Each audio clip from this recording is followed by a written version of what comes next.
Hello, everyone. Oh, I don't need these because we're not gonna listen to anything. Well, actually, we are kind of. Let me hold that thought there for a second. Happy week, everyone. There's one video I forgot to queue up, and it's on TikTok. Um, and it's funny because um there's going to be um just it has to do with China and the tariffs and all this type of thing, and so it's just I'm finding it and I'm vamping while I find it, but it's yeah it's this whole trade war thing has already gone to hell in a handbasket. Here's the video. um we'll watch it in a second. um but we'll get into it, but this whole trade war has gone down in a handbasket. Emphasis on handbasket, and the handbasket was made in China. Um, so today has been absolutely just interesting. A lot of moving parts and things going on today. I want to first say thank you to all the new people who have been subscribing to the newsletter and all this type of thing. It's been great. Welcome. I know that we don't seem to have a rushing crowd this week in terms of people watching, but we had such a lovely group last week. Well, you can't win them every week. Anyway, today's interview is really interesting. It's with Jack Cameron. He has been writing on men, manhood, masculinity, and men and boys since 1983. And he and I have a very fascinating conversation about the state of modern men. So for those of you who might follow me for the men masculinity content that I sometimes do or are interested in that sort of thing, definitely check out today's interview. It's on YouTube, it's on Facebook, it's on the Cameron Journal tomorrow. Um, And we just had a ton of new content today. Easter's coming up, so we have some Easter content this week. Just lots of stuff happening on the Cameron Journal. So if you're not subscribed to emails, you should be. So head on over to CameronJoel.com. If you want to start doing post-live Discord hangouts, other special events, fun stuff like that, check out Cameron Journal Plus. It's only kind of $5. You can subscribe at CameronJournal.com/subscribe, and it's a great way to support me and support the journal. I've done the Cameron Journal in all of its forms for 10 years, and always for free, never a paywall, which is unusual for people on the left. Most left things have a paywall and all this sort of thing. And I'm not planning on going hard paywall anytime soon. But there's definitely some stuff I want to start reserving for subscribers and trying to build up a paying subscriber base. So definitely check out that. If you're on, YouTube, wherever, if you're watching this on Facebook, please give the page a like. If you're on Twitch, make sure to follow. On YouTube, please like and subscribe. So wherever platform you might be on, please definitely like and subscribe there. If you want to take me with you in your pocket, make sure to subscribe to the Cameron Journal podcast on all your favorite podcast platforms, because that's where I do all the interviews. I don't do the news hour there because we do it live here. There's dead air at the beginning for the live and blah blah blah blah blah blah blah. So I don't post this to my audio only platforms, but all the other interviews are there. So if you want to keep up with that, that'd be fantastic. So with that being out of the way, I had a fantastic weekend. Very relaxing. I got a lot of stuff done, but it was also relaxing. I still have tax days tomorrow, in case you've forgotten. And this year I am late. I usually have my taxes done by now, but this year I didn't. I was waiting on some paperwork that finally came in, and I was just behind. And I think you remember last week I had the website disaster, which took up most of my Monday. And the week before that I had a computer studio meltdown. So I've lost kind of the last couple weeks to all of this, and so So I finally got everything mobilized, and like millions of Americans, I will be filing my taxes right at the deadline tomorrow on the 15th. I'm usually better than this. I every year I usually plot out the first weekend in April to do taxes, and that was the weekend my studio came out. And this has just had cascading consequences ever since then, and we're only just now finally catching up. So it's good. But I had a great call with a friend this weekend, which was really good. Did some other stuff, hung out with people. So it was just a nice quality, relaxing weekend. I've been thinking a lot about me and myself and the future and this show and all this type of thing and what that all looks like. And I think I'm at the stage of my life where I really want things to be good, and I want to focus on thriving. And that's hard to do in these difficult times. We have some tough headlines this week. We're going to dive into it. But at a personal level, I want to focus on thriving. I want things to be good. I want to get a little bit more into book writing, although I did last week complete all the final edits for America's Lost Generation, which is off to final proofing and going to be in production here soon. So sometimes I have to give myself a break. I was telling someone today, I said, no, I was writing a monthly Substack thing I have to do for my book publisher, and I was saying, and I was writing to be kind of like, I have to give myself grace about not working on other projects or having a lot of output of books, because I just finally finished a book. I've been working with one through this process for a while, and so I have to give myself some grace that not everything is happening all at once. And I think that's kind of one of the big takeaways that I've learned, because my birthday is coming up in 12 days, so I'm turning 37, and I'm kind of having a proto-midlife crisis, which I've kind of talked about. But I really realized that you can't do it all at once, and you can't have it all at once. And you really have to plot out, like, your time, your space, your energy, all this type of thing, to kind of move through things in a different, more ordered way. And I think in much of my life thus far, I've always kind of had a tremendous sense of urgency and a tremendous sense of everything has to happen today, right now, sort of thing. And that isn't necessarily the case. And so it's important to be able to take some time to move through stuff and move through projects and get different projects ready to go and all this sort of thing. And so it's yeah, it's good. It's a lot, but it's good. So I'm just very, excited to move into, how would I say it?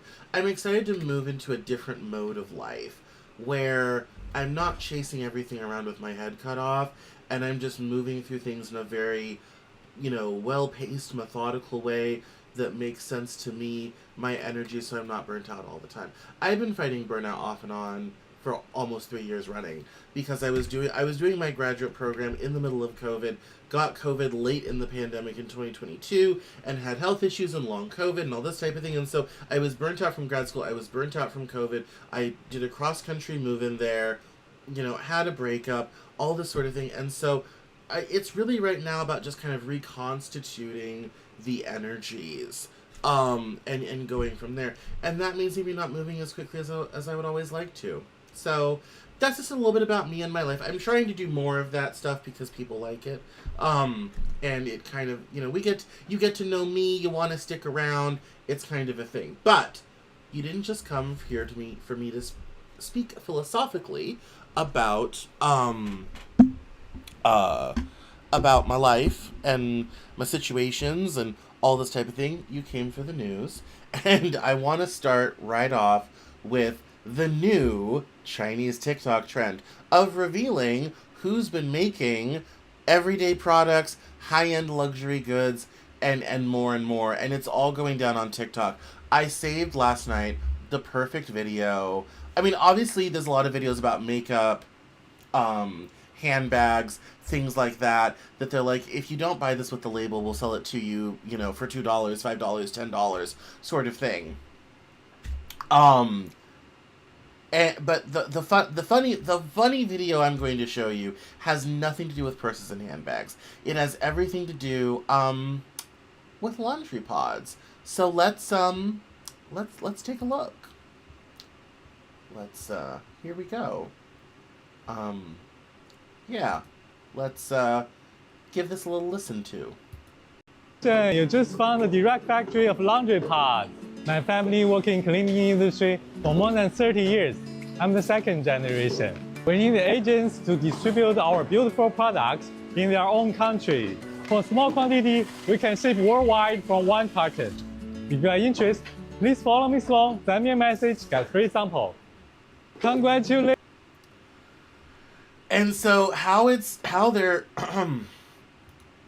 how they're doing this is they are making the products that would ordinarily be, repackaged as All or Tide or Gain or whatever have you. And if you register as a distributor, they will send you free samples, which are untariffed. And he's selling, there's another video he goes into this, he's selling these for $1 a pound. You don't even buy them per, you buy them by weight. And it's just, this whole thing has become, I don't think I have another video of these. Oh yeah, I have this one. This has become a whole thing of Chinese sellers kind of tearing the veil back and showing, we've been making all the stuff, we've been doing all of this, and European and American companies have been putting a label on it. Well, screw them and just buy from us directly. And there's thousands of these videos. Everything. NARS, Loewe, everything. Like, I pay for a compact of powder that I use for the show, and that, the NARS is $30 at Sephora. $5 here. That's what the force are trying. And they're literally inviting people, come to Guangzhou. China has a new visa out now. 280 hours of shopping. You can fly to China, get a shopping visa. You have 280 hours, is about a week, to go shopping. You can go to all these places. And they're marketing. And you can go and buy all of the products at deep discounts. It's insane. It's so insane. And the reason why I highlight it is because Trump's trade war is heating up. And and China's, right now he exempted tariff. We're going to get into what tariffs got exempted over the weekend and everything. We'll get more into the state of the trade war. But right now, you have these huge tariff barriers, and China's response is, well, we'll just sell to your people directly on TikTok. And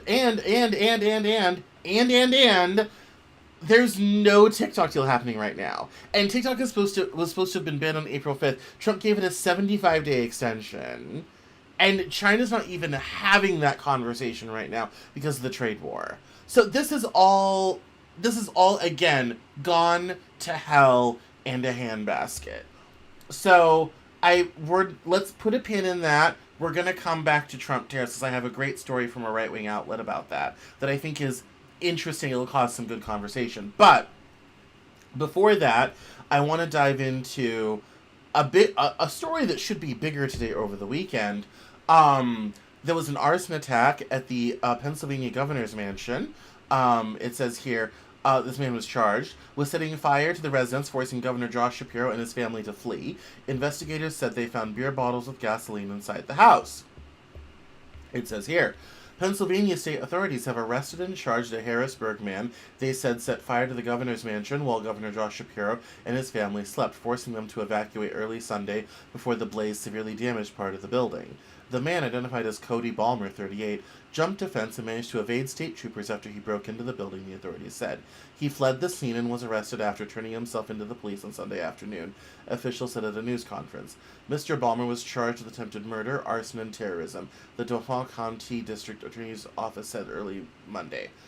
During a news briefing on Sunday outside the fire-scarred mansion, Governor Shapiro, a Democrat who gained national prominence last year when he was on the short list of possible running mates for Kamala Harris, said that the FBI was assisting in the investigation. The smell of smoke lingered in the air as he spoke, with the blackened, broken windows where the arsonist had struck visible behind him.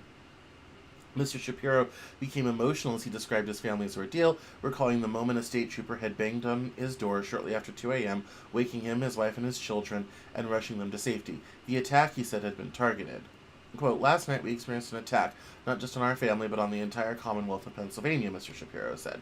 "I want you all to know that your prayers lift us up, and in this moment of darkness we are choosing to see light."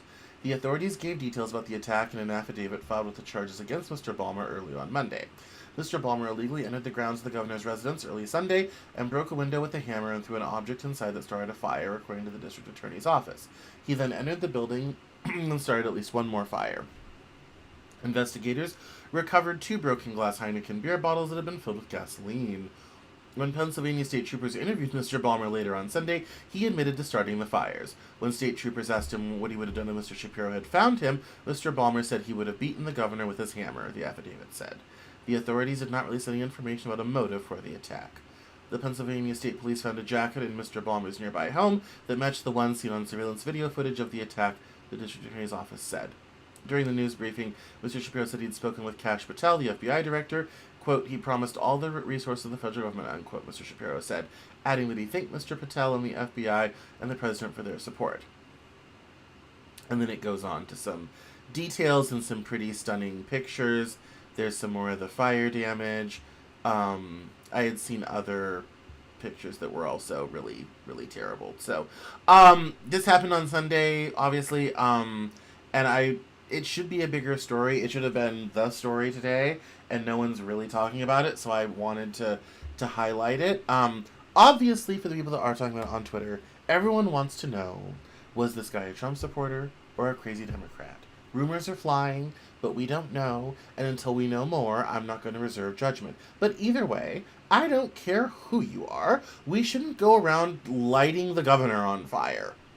The only part of this that makes me kind of chuckle is in the 19th century, this was the type of shit that happened in American politics all the time. It really did. There was a senator from Kentucky had his house taken apart and thrown in a river at one point. There were all sorts. I mean, if people were unhappy with someone in government, they just went to the property and seized them, seized the house, seized the cow, all this sort of thing. And so, in that way, it's kind of a return to what I would say a return to form of American politics.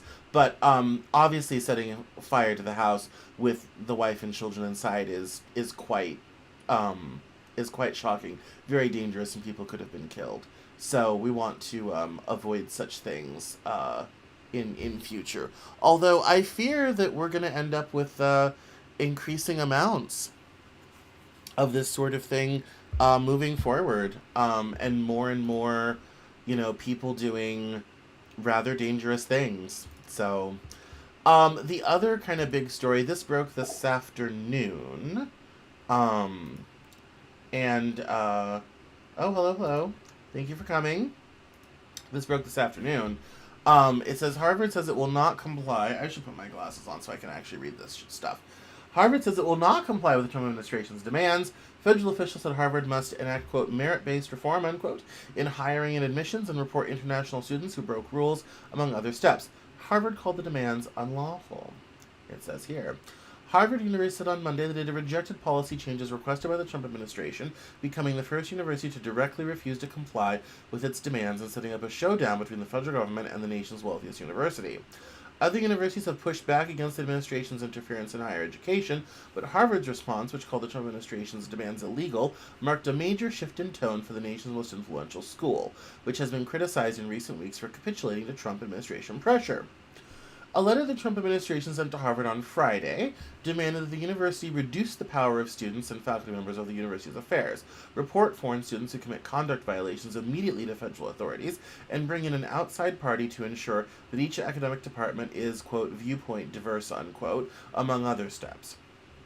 The administration did not define what it meant by viewpoint diversity, but it is generally referred to seeking a range of political views, including conservative perspectives. Quote, no government, regardless of which party is in power, should dictate what private universities can teach, whom they can admit and hire, and what areas of study the inquiry they can pursue, unquote, said Alan Garber, Harvard's president, in a statement to the university on Monday. Since taking office in January, the Trump administration has aggressively targeted universities, saying it's investigating dozens of schools as it moves to eradicate diversity efforts and what it says is rampant anti-Semitism on campus. Officials have suspended hundreds of millions of dollars in federal funds for research at universities across the country. The administration has taken a particular interest in a short list of the nation's most prominent schools. Officials have discussed toppling a high-profile university as part of their campaign to remake higher education. They took aim first at Columbia University, then at other members of the Ivy League, including Harvard. Harvard, for its part, has been under intense pressure from its own students and faculty to be more forceful in resisting the Trump administration's encroachment on the university and on higher education more broadly. The Trump administration said in March it was examining about $256 million in federal contracts for Harvard, and an additional $8.7 billion in what it described as, quote, multi-year grant commitments. The announcement went on to suggest that Harvard had not done enough to curb anti-Semitism on campus. At this time, it was vague about what the university could do to satisfy its administration concerns.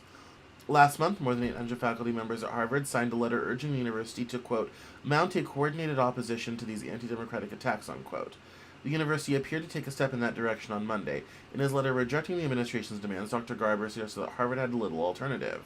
Quote, the university will not surrender its independence or relinquish its constitutional rights, he wrote.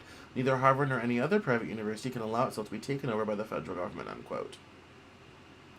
The government's letter to Harvard on Friday demanded an extraordinary set of changes that would have reshaped the university and ceded an unprecedented degree of control over Harvard's operations to the federal government. The changes would have violated principles that are held dear on college campuses, including academic freedom. Some of the actions that the Trump administration demanded of Harvard were conducting plagiarism checks on all current and prospective faculty members, sharing all its hiring data with the Trump administration, and subjecting itself to audits of its hiring while, quote, reforms are being implemented, unquote, at least through 2028, providing all admissions data to the federal government, including information on both rejected and admitted applicants sorted by race, national origin, grade point average, and performance on standardized tests, immediately shutting down any programming related to diversity, equity, and inclusion, overhauling academic programs that the Trump administration says, quote, have egregious records in anti-Semitism, unquote, including placing certain departments and programs under an external audit. The list includes the Divinity School, the Graduate School of Education, the School of Public Health, and the Medical School, among many others. The demand suggests that the federal government wanted to intrude on processes that universities prefer to have control over, like how they admit their incoming classes. It also touched on issues that conservative activists have used as cudgels against academics. Plagiarism accusations, for example, are part of the reasons that Harvard's former president, Claudine Gay, was forced to resign. Quote, Harvard has in recent years failed to live up to both the intellectual and civil rights conditions that justify federal investment, unquote, the Trump administration letter said. Last month, after the Trump administration stripped $400 million in federal funds from Columbia University, Columbia agreed to major concessions demanded by the federal government. It agreed to place its Middle Eastern Studies Department under different oversight and to create a new security force of 36, quote, special officers, unquote, empowered to arrest and remove people from campus. The demands on Harvard were different and much more expansive, touching on many aspects of the university's basic operations. In Harvard's response on Monday, it said it had already made major changes over the last 15 months to improve its campus climate and counter anti-Semitism, including disciplining students who violate university policies, devoting resources to programs that promote ideological diversity, and improving security. Harvard said it was unfortunate that the administration had ignored the university's efforts and moved instead to infringe on the school's freedom in unlawful ways.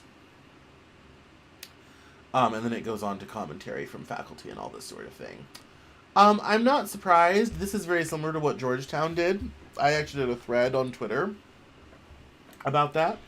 I think there are aspects of this that are probably, some things I think maybe possibly have some merit, other things don't. I don't want the federal government doing any of it, because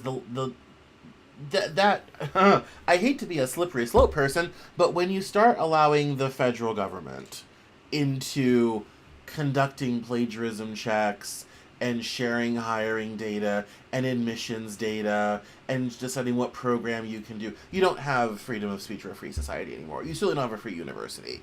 And people will argue and say, well, then they shouldn't be taking any federal dollars, all this sort of thing. And it's like, maybe that's true. I don't agree with that. I don't think that's true. I think if they're conducting a study on the efficacy of aspirin in the medical school, whether you have a DEI program shouldn't matter. The Trump administration thinks it mattered. They're in office. That's fine. Don't have to agree with it. But I think, as a broad principle rule, I don't necessarily want government sort of doing these things.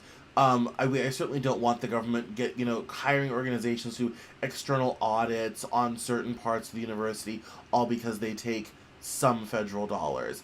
Might this mean that Harvard can't take federal money anymore? Yeah, perhaps. But here's the downside of that. The downside is that research is going to go unfunded. Certain faculty will be left without jobs.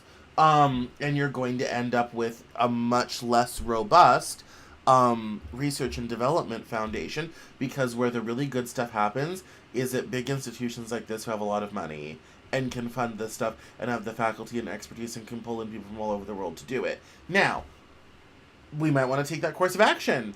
There are consequences to it. But in any sort of regime, when you have academic institutions and a government, I don't care what the government is, getting too close together, you have problems. And in this country, we have never had those things merged together. When we've had grant programs in the past, the requirements have been, going along with civil rights, not allowing segregation, things like this. Trying to sort of ideologically remold and remake academia has been, I would say, a project of the conservative movement since at least the mid-1970s, and now they finally have someone in power who might actually do it. It's definitely going to be a tough time in academia these days. It's going to be a tough time in the Ivies these days, because they're under the spotlight. And the Trump administration is not going to let this go. Certainly, they're going to keep dogging on this, and Trump will make a big deal about pulling their funding, sort of thing, because they were non-compliant. It is all going to go down in court though, because here down at the end of where I didn't read, it is there's definitely going to be a lawsuit situation going. So it's but it is, I think, these places are resilient when they start to push back, and I think Trump's pushed them too far. Again, agree with it or disagree with it. I don't agree with it. I don't want government anywhere near this sort of thing, but that's where we are. And again, it's one of those stories that should be talked about more today. I don't talk about politicians by name that often. Today's been weird because we've talked about Trump and Shapiro, and we're talking about Michelle Obama. I don't tend to talk about politicians as people very much, but I thought this was an interesting little story. There has been a rumor running around that Michelle Obama is divorcing Barack Obama. And it says here, the former First Lady said on a podcast, the people, quote, couldn't even fathom that I was making a choice for myself, that they had to assume my husband and I are divorcing, unquote. It says here, it's not quite an old adage, but at this point it has long been true. Don't believe everything you read on the internet. Michelle Obama, the former First Lady, reminded people of this in a recent podcast interview. In rare public comments about her personal life, she discussed swirling rumors that she and her husband, former President Barack Obama, were headed for divorce, and tacitly explained why she didn't attend President Trump's inauguration. The gossip about a possible split was fueled by Mrs. Obama's absence from two major public events in January that her husband attended, former President Jimmy Carter's funeral and President Trump's inauguration. While her absence at Mr. Carter's funeral was attributed to a scheduling conflict, a statement about her absence at the inauguration did not include an explanation. Mrs. Obama now has offered at least a partial answer. She is making decisions for herself. Quote, I choose to do what's best for me, not what I had to do, she said on this week's episode of Work in Progress, a podcast hosted by Sophia Bush, referencing a real big example of something on her calendar that she skipped. People, quote, couldn't even fathom that I was making a choice for myself, that they had to assume that my husband and I are divorcing, unquote, she said. Quote, this couldn't be a grown woman just making a set of decisions for herself, right? But that's what society does to us. That was as close as Mrs. Obama got to directly addressing the rumors of marital discord, and she did not mention Mr. Trump by name on the podcast. In the past, she has expressed dislike for the president, who promoted the lie that her husband was not a U.S. citizen. Now is the time for me to start asking myself these hard questions. of who do I truly want to be every day, Mrs. Obama said, and that changes.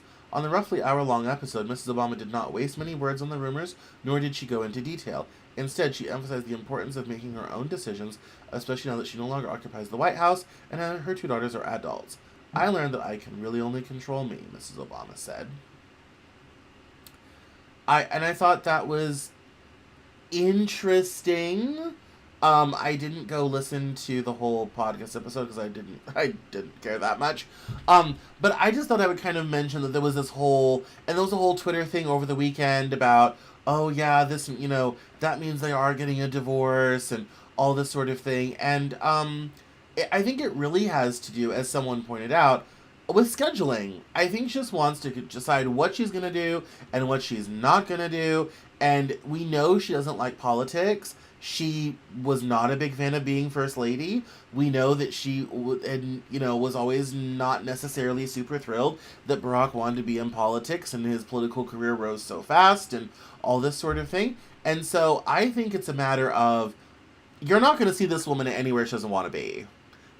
Divorce or not, and a lot of this rope-a-dope political stuff that she has, quite frankly, very little taste and care for, you're not going to see her very much. She is going to be having brunch with others, crosstown.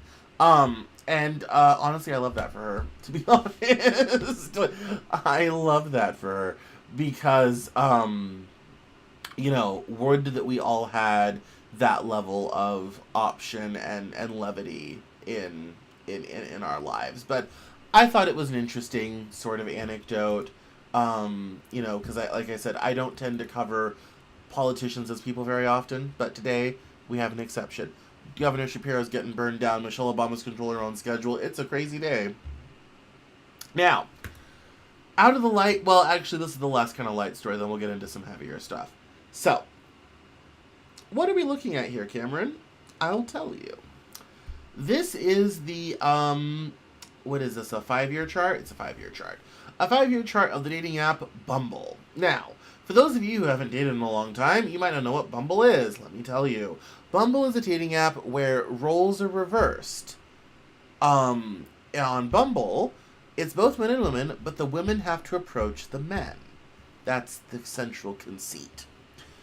And judging on usership and earnings and all this type of thing, they've gone from a nice healthy, that's about $60, $65. And as the years have gone by, through the pandemic and in the years afterwards, it's slowly gone down to a princely $3.95. Oh, it says here it was at $71.51, down 94.7% over the past 5 years. And so it is, just kind of been on steady, long-tail decline. Now, why does this matter? The top is kind of interesting. Culture is the invisible infrastructure. Once it fractures, no amount of strategy, headcount, or cash can save you. What does that mean? The culture around dating has changed. Women don't necessarily want to be approached, or men don't want to wait to be approached. And if that's your central conceit of your app, that's how you lose 94% of your share value over 5 years. And it's kind of interesting because there's lots of, I would say, products and things that make sense in one cultural moment but don't the next. And I'll give you an old school example. Pet rocks. In the late 60s, I shit you not, they took rocks, the kind you find outside, painted them, little flowers, whatever have you, put them in a box, I'm not even lying, put them in a box, and sold them in stores. And it was sort of this, companion. It was a pet rock, have it, with you, in your bag, on the go, all this sort of thing. And it came in a little box, and I don't think it had a name or anything. You could name it, all this sort of thing. And at the time, it was probably someone's great, brilliant idea. Someone made a lot of money. Millions were sold. And then now it's sort of a joke. I mean, it's kind of, when we talk about, products that are worthless but are being sold, we kind of use it as a reference sort of thing. Especially when I'm talking business or advertising or whatever have you. Like, if you don't think you can sell what you do, pet rock. I mean, it's kind of a joke, but they worked hard on the production, the manufacturing, working with retailers. I mean, there was millions of dollars and thousands of man hours that went into selling pet rocks. But then the culture changed, and then, you don't see those anymore. Now, do ya? And I thought it was an interesting thing because the general consensus of this was, people aren't using dating apps anymore, or people aren't dating anymore. Someone posted this chart that was like, oh, U.S. dating app user growth. This line was interesting and said, I couldn't help but put some thoughts on this because most people still do not understand how things become irrelevant and why, especially emotional experience like dating apps. And I thought it was sort of an interesting sort of thing, and also kind of the cultural idea of, should women do the approaching because that's somehow safer? Is it, it was kind of more popular maybe with millennials years ago, and as Gen Z has become the bulk of the dating cohort, this is not for them, ergo it's on its way out.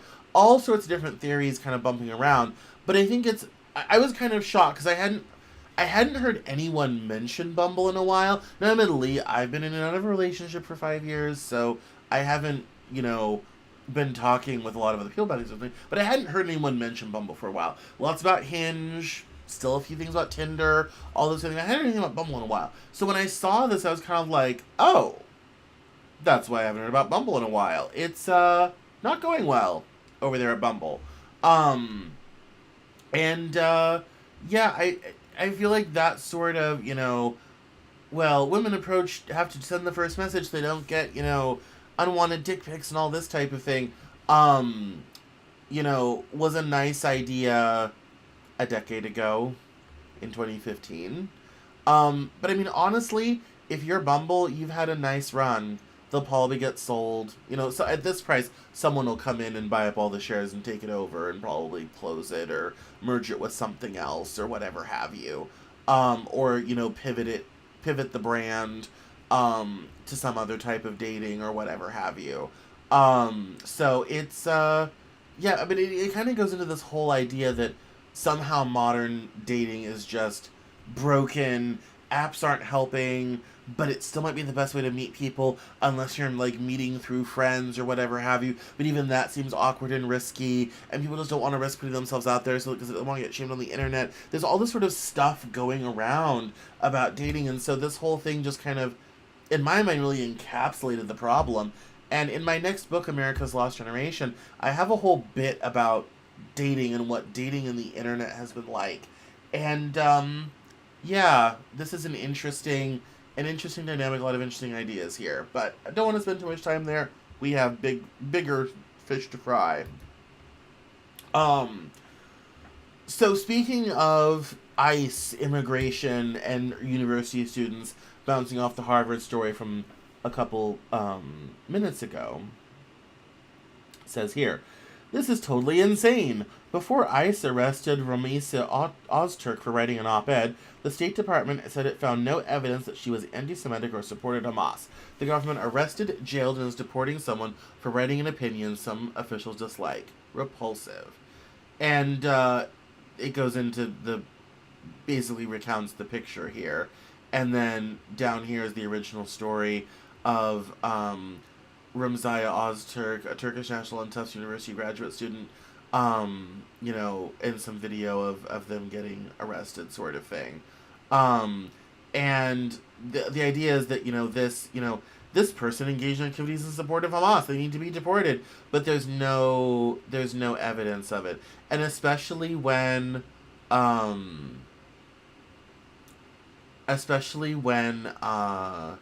you have the case of Mr. Garcia from Maryland, who was sent to the El Salvadoran prison. The Supreme Court ordered him to be returned, and the Trump administration basically said, yeah, we're not doing that.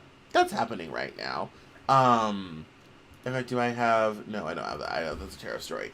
Then, I wrote about this in the newsletter on Saturday, and the Supreme Court was just kind of like, yeah, return him, and the Trump administration was like, no. Given that situation, and now this is the new, this is the new standard. And I think it's important to remember, one, first they came from me and I did nothing. Or first they came from someone else and I did nothing. But the fact that, again, this sort of thing is happening at all. And this is posted by not a leftist organization. Reason Magazine is very libertarian, very center-right. And so the fact that they're complaining about this is quite telling. And obviously, there's a lot of people who don't, necessarily care about this. I do like this person. No one's reporting this as the Trump administration deporting a journalist. I believe this falls into that category. It's weird how they're just afraid of just one person with an opinion. There are some people who will love this one. Aw, not so nice when the shoe's on the other foot. Lawfare sucks, doesn't it? We'll leave that alone. Visas are privileged, not a right. They can remove it for literally any reason. That's not true. There's all sorts of laws and legal stuff about losing a visa. And so there's all this, there's obviously a lot of opinions about this, but the reality is when you get to the place in a government in a country where people are being arrested for whatever reason the government has decided, and you have people who express an opinion in a country that's supposed to have free speech, and they get, deported for that reason, sort of thing, that is, that's a very dark day, and it becomes a problem for everyone very quickly. Because here's the reality. The same infrastructure that's going after this person is the same structure that can go after any of the rest of us. A lot of people thought it was a little weird when, after the election, I did a whole thing on this show during this news hour saying, this job just got a lot more dangerous, but I'm going forward anyway. This is what I was talking about. This is why I say this job's got a lot more dangerous. I could say the wrong thing tonight, and it could be curtains for my whole life. Which is why you don't want government doing this. You want it decided in courts, very legal, lots of people involved, with an appeals process, all this type of thing. If you genuinely are here doing bad things and doing evil and promoting terrible things, there is a case to be made for having someone removed for agitating against the government or in support of a terrorist organization or whatever have you. Yes, okay, go to court, do some paperwork, get the job done, and out they go. Fine, great, whatever. But to just, by fiat sort of thing, no. It becomes very dangerous for anyone. Because, okay, today it's supporting Hamas. What could it be tomorrow? Today it's being anti-Semitic. And that term is very, very loose. I've said things that, from a certain perspective, might be considered anti-Semitic. I did it on this show last week. So, it's a slippery slope very quickly. And everyone's like, well, they're not a citizen. It doesn't matter. It doesn't take very long before it starts to expand beyond just, oh, it's a visa holder immigration issue. Oh, it's just that person over there. Again, first they came for the trade unionists, and I did not say anything because I was not a trade unionist. Go read that poem, because we're starting to live it. Right here. So, on the tariff front, we're going to close with tariffs, because we got 15 minutes left, so we'll dash through tariffs and we'll be done. Which is good, because I've had a long day. I went to bed very early last night. I woke up very early. I've been busy all day, and I'm ready to be done. And so, let's get through tariffs. So, the first thread I want to do is going to talk about how Trump lowered tariffs on certain electronic goods from China because of the economic realities. And it says here, so I'm guessing something like this happened. 1, Jeff Bezos called Trump and told him 70% of the stuff sold on Amazon will go up in price by 100% next week. Tim Cook called Trump and said iPhones are going up in price by 100% next week. Michael Dell called Trump and said all laptops and PCs will go up in price by 100% next week. White House realized the U.S. economy is about to implode. U.S. dollar is crashing, which is true. Bond yields are going off the chart, which is true. And inflation is about to skyrocket, also true. They went and rolled back the majority of Chinese tariffs over the weekend with tails between their legs. Every country can now see that the tariffs are a blank bluff with zero strategy. Every company is now 100% sure that moving production to the US is a complete waste of time because the tariffs policy is completely unreliable and extremely volatile. A giant L being taken after implementing a policy that no one actually thought through. What was the actual point? No jobs have come back, no factories were built, trade imbalance remains exactly where it was, borrowing costs for the US increased, and business relationships with the rest of the world got destroyed for no apparent reason. Okay, so that's a little hyperbolic towards the end. That's not entirely true. That's a little hyperbolic, but I like the point. It's the main problem with this whole, well, just buy American. A lot of stuff doesn't exist here. And I've written about this 4 times in the last month. A lot of stuff ain't made here. Plastic injection molds, metal parts, all this type of thing. We don't do that stuff anymore. Textiles, we haven't had a textile industry in 40 years. All this sort of thing. So you can't just buy American. There's also no incentive to bring production back because you have labor costs are way too high. You don't have the supply chain or the expertise. I mean, even if you're talking something like clothing, it's not just sewing machines and people operating sewing machines. It's the fabric. It's the notions, elastic, buttons, zippers. It's all of that stuff. It's thread. It's fabric, all this sort of thing. And a lot of those things aren't made here either. So in order to have a textile industry, you have to be doing notions, you have to be doing fabric, which requires agricultural or synthetic inputs, and then you get clothes as an end product. This is, there's all these, and when you get into electronics, the supply chains are even more numerous of all the things required to make this stuff happen. And it's just not practicable. It's just not. A lot of these stuff are low margin, high input, and our cost of labor is too high. It'll never be competitive, all this type of thing. And the fact that there's already started to be tariff carve-outs for Amazon, Apple, computers, all this type of thing, and we now have the Chinese selling us Tide Pods on TikTok. This all was pointless.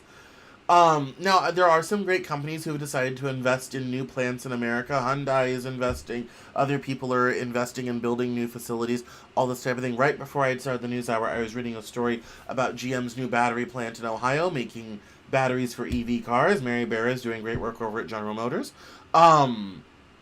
Sort of thing. I mean, it is not without that influence of it, and it's not without those good things happening for it. But the reality is that we live in a global economic village. The reality is supply chains stretch all over the world, and you don't undo that overnight without being very considerate about it. And I laugh because I've been talking about my Brains Magazine article where I talk about the Trump tariffs, and one of the comments I got back from David Beckemeyer, Outrage Overload, made me laugh because he said, your analysis of their policy is more cogent and thought through than their actual policies, and I think you're giving them too much credit. He's like, because you're actually a smart person who understands this stuff. I said, I get what their goal is, and I have said this. Scott Bessent has told us they want to lower 10-year treasury yields so they can refinance debt at a lower interest rate to reduce borrowing costs. They want to increase revenue through tariffs on a lot of things, and most importantly, they want to devalue the dollar so our exports are cheaper. That's what they want to do. They're getting one of those things. The dollar is devaluating against every major currency quickly. They're not getting their lower bond yields because not everyone, someone is selling a lot of treasuries somewhere in Europe, and people think it's China, but they don't know. They know that the sales are happening in Belgium and Luxembourg, but they don't know if it's side of China or not. So you actually have rising yields. So to some degree, what he's saying is that, we're going to have higher borrowing costs. We have pissed everyone off. No one wants to do business with us.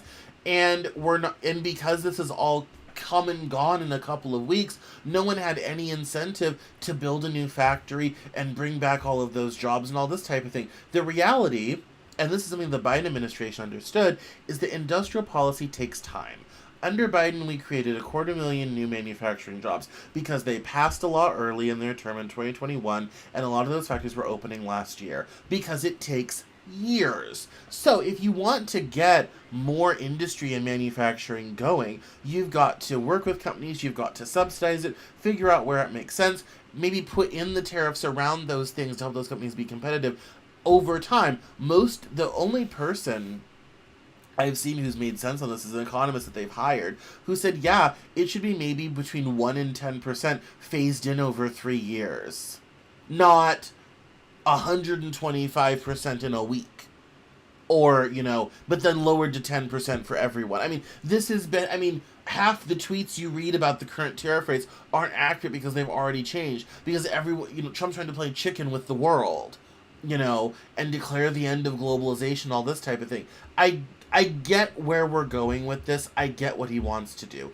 Globalization has not been... If you are a working class person in the developed world, globalization has not been great for you. Your TV is cheaper, your electronics are cheaper, but your job opportunities are not great. Survey came out this weekend. 80% of Americans think we should be making more stuff in America, and a good 20% said they wanted to work in a factory, and that's 5 million people. That's 5 million people who would like to be in a factory on an assembly line doing something where things are actually made. Wonderful. Let's keep encouraging that. I'm not saying we shouldn't have an industrial policy. We certainly should. We're just going about it in the dumbest way possible. Put a pin in that, because we have this next story. So... the Gateson Institute is international policy research. They're very conservative, and they're very pro the Trump plan. And so I want to kind of go through a couple of these things so you kind of understand what the thinking is on this, having just heard what I've said. So, let me take a drink real quick because my throat is dry.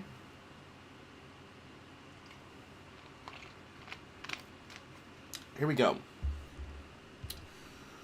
Even the European Union, which initially threatened hell and high fire, is beginning to realize that if you're in a hole, you stop digging. Even China, which seems to have embarked on a game of chicken against the U.S., is almost certain to realize that it cannot afford a full-scale trade duel with the U.S. Trump is accused of protectionism, but here too, a measure of protection is conducive to economic development. Without protectionism, Victorian England would not have been able to build its industrial revolution and create a global empire. It is obvious that achieving parity in most, if not all, those domains isn't a realistic aspiration, and that in any trading relationship, one partner is at a disadvantage. Now in his second term, Trump intends to go further by addressing other problems inherent in the global system, including the vulnerability of supply chains and the danger inherent in strategic dependency on foreign sources of vital goods and services. Despite the great deal of sound and fury that it has generated, it is perhaps too early to assess the lasting impact of President Donald Trump's latest fireworks on tariffs. Some things, however, are certain. Contrary to assertions by talking heads on the small screen, we are not heading for a global trade war. True, the U.S. is the world's biggest economy and ranks second as a trading power, but its share of the world trade hovers around 12% or under 10% of its GDP. The remaining 88% of the world traded by 192 nations won't be immediately affected. Moreover, almost half of U.S. foreign trade is with its two neighbors, Canada and Mexico, which had a tussle over tariffs with Trump in his first term, but managed to reach a deal and are poised to do the same this time. Apart from his blanket 10% tariff on all imports, higher tariffs have been suggested for some 60 countries, including 30 or so that account for 40% of U.S. foreign trade. By the time of this writing, several of those had indicated readiness to negotiate a compromise. Even the European Union, which initially threatened hell and high fire, is beginning to realize that if you're in a hole, you stop digging. The forthcoming G7 summit may prove an opportunity for that. Even China, which seems to have embarked on a game of chicken against the U.S., is almost certain to realize it cannot afford a full-scale trade duel with the U.S. Some pundits, like Columbia University's Professor Jeffrey Sachs, claim that tariffs suggested by Trump could lead to a recession. To back that claim, they cite the Smoot-Hawley Act of 1930, which imposed a set of tariffs on U.S. imports. According to Sachs, that act caused the Great Depression. The erratic behavior of stock exchanges across the world in the past few days has raised the specter of another recession. I doubt that will happen, but even if it does, it would be the result of poor perception by financiers gripped by fear and greed. Factories around the world would continue to work and farms would not stop producing.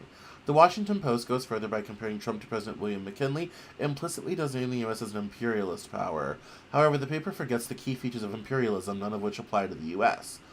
An imperialist power exports people, whereas the U.S., thanks to immigration, has been a net importer throughout its history.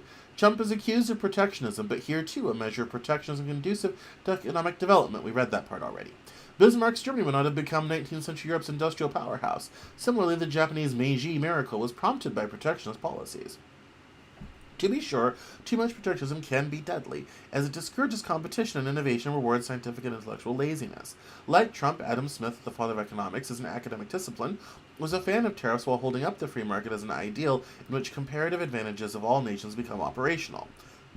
However, that ideal depends on that troublesome Latin phrase, ceteris paribus, other things being equal. In other words, the availability of raw materials, presence of competitively priced labor, proximity to markets, standards of scientific and technological development, legal and political stability, and regulations come into play. It is obvious that achieving parity in most, if not all, those domains isn't a realistic aspiration, and that in any trading partnership, one partner is at his advantage. That fact now applies to the U.S., and is highlighted by its huge balance of payments deficit, overall indebtedness, and high tariffs it has faced throughout the globalization saga. Trump tried to undo some of that disadvantage in his first term,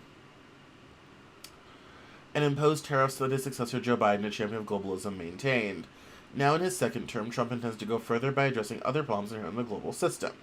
If the proposed scheme is really implemented, the U.S. is likely to correct other problems, including the loss of industrial memory in many sectors, the downgrading of large areas of the country caused by shipment of jobs overseas, and addiction to relatively cheap, low-quality consumer goods. An unintended consequence could be the reduction in the share of the U.S. dollar in trade transactions.